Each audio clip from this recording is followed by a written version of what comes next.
এই বিষয়ে প্রথমত যেটা বলা দরকার, অর্থমন্ত্রীর আলোচনা কাগজে যেটা দেখেছি এটা তো অত্যন্ত আপত্তিজনক, হতাশাজনক এবং অনিয়মিত কর্মচারীদের প্রতি এই সরকার কতটা দায়িত্বজ্ঞানহীন, কতটা নিষ্ঠুর হতে পারে তার উদাহরণ, তার প্রতিফলন গতকালকে বিধানসভায় অর্থমন্ত্রীর আলোচনার মধ্য দিয়ে উঠে এসেছে।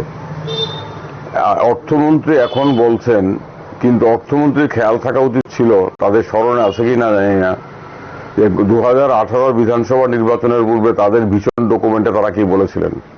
আমাদের স্মৃতি শক্তি দুর্বল হলেও এতটা দুর্বল হয়নি যে আমরা ভুলে যাব যে 2017 সনে যখন আগরতলা শহরে অনিয়মিত অংশের শ্রমিক কর্মচারীরা বিভিন্ন দাবি দাওয়া নিয়ে অবস্থান করতেন, তখন বিজেপি দলের ভাবি মুখ্যমন্ত্রীরা সেখানে গিয়ে কি প্রতিশ্রুতি দিতেন সেটা আমরা ভুলে যাইনি।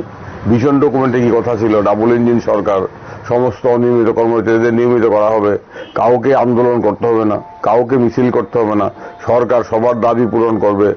আজকে নির্বাচনের পর 7 বছর অতিক্রম করার পর অনিয়মিত কর্মচারীদের জন্য এই সরকার শুধুমাত্র বিশ্বাসঘাতকতা ছাড়া অন্য কিছু উপহার দেয়নি। আমরা ত্রিপুরা অনিয়মিত কর্মচারী মঞ্চ অর্থমন্ত্রীর বক্তব্যের তীব্র বিরোধিতা করছি। আমরা একটা কথা স্পষ্ট হয়ে বলি, অর্থমন্ত্রীর এই বক্তব্যের বিরুদ্ধে রাজ্যের 40,000 অনিয়মিত কর্মচারী এক কাট্টা। এটা শুধুমাত্র অর্থের অনুমোদন নিয়ে যে সমস্ত অনিয়মিত কর্মচারী আছেন তাদের কথা নয়, সমস্ত অনিয়মিত কর্মচারী যারা গত কয়েক দশক ধরে রাজ্য সরকারের বিভিন্ন দপ্তরগুলোতে স্থায়ী পদের কাজগুলো করছেন অনিয়মিত কর্মচারী হিসাবে, কোনো রকম চাকরির নিরাপত্তা ছাড়া, কোনো রকম চাকরির শর্ত ছাড়া, দৈনিক মজুরির ভিত্তিতে, তাদের প্রতি এই বঞ্চনা এই অনিয়মিত কর্মচারী মেনে নেবেন না। অনিয়মিত কর্মচারীরা ইতিমধ্যে আপনারা জানেন 4 জুলাই 2025 আগরতলা শহরে মহাকরণ অভিযানে তারা সামিল হয়েছিলেন। একটা বিরাট সংখ্যক অনিয়মিত কর্মচারী এই মহাকরণ অভিযানে অংশগ্রহণ করেছিলেন এবং মহাকরণ অভিযানের পর অনিয়মিত কর্মচারী মঞ্চের তরফ থেকে মাননীয় মুখ্য সচিবের কাছে অনিয়মিত কর্মচারীদের নিয়মিতকরণ করা, নিয়মিতকরণ সাপেক্ষে সমকাজে সমবেতন, যে সমস্ত অনিয়মিত কর্মচারী ইতিমধ্যে শূন্য হাতে পেনশনে গেছেন তাদের 10 লক্ষ টাকা করে এককালীন অনুদান, সমস্ত পার্ট টাইম ওয়ার্কারদের, আংশিক সময়ের কর্মীদের অনিয়মিত কর্মচারী হিসেবে স্বীকৃতি দেওয়া, এই দাবি সনদ আমরা তুলে দিয়েছিলাম। তখন কিন্তু মুখ্য সচিব আমাদেরকে ইতিবাচক আশ্বাস দিয়েছিলেন। আমরা গত পরশুদিন মুখ্য সচিবের কাছে চিঠি লিখে বলেছি যে আমরা আপনার ইতিবাচক আশ্বাসের পর প্রায় 2.5 মাস অপেক্ষা করলাম, এখন অবধি সরকারের তরফ থেকে কোনো সদর্থক উদ্যোগ আমরা দেখিনি। আমরা আপনাকে বলতে চাই নির্দিষ্টভাবে আগামী 15ই নভেম্বর অবধি আমরা অপেক্ষা করব।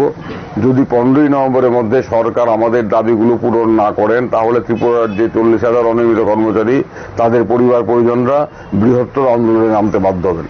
অনিয়মিত কর্মচারীদের কাছে এই সরকারের কাছে অনিয়মিত কর্মচারীদের আশা করার কিছু নেই, কারণ কালকে গত বিধানসভার আলোচনা স্পষ্ট হয়ে গেছে তারা রাজ্যের সমস্ত অংশের মানুষের প্রতি বিশ্বাসঘাতকতা করছেন, প্রতিশ্রুতি ভঙ্গ করছেন। একইভাবে অনিয়মিত কর্মচারীদের প্রতি তারা বিরাট প্রতিশ্রুতি ভঙ্গ করেছেন।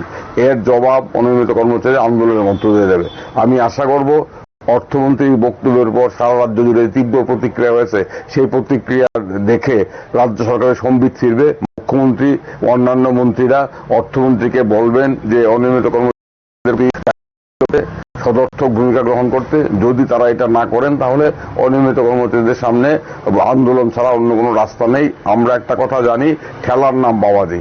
আন্দোলন যদি তুঙ্গে উঠে 40,000 অনিয়মিত কর্মচারীদের এক কাট্টা হয়ে সমস্ত বিভেদ এবং বিভ্রান্তি অস্বীকার করে রাস্তায় নামেন, তাহলে সরকারের কাছ থেকে দাবি আদায় করা সম্ভব।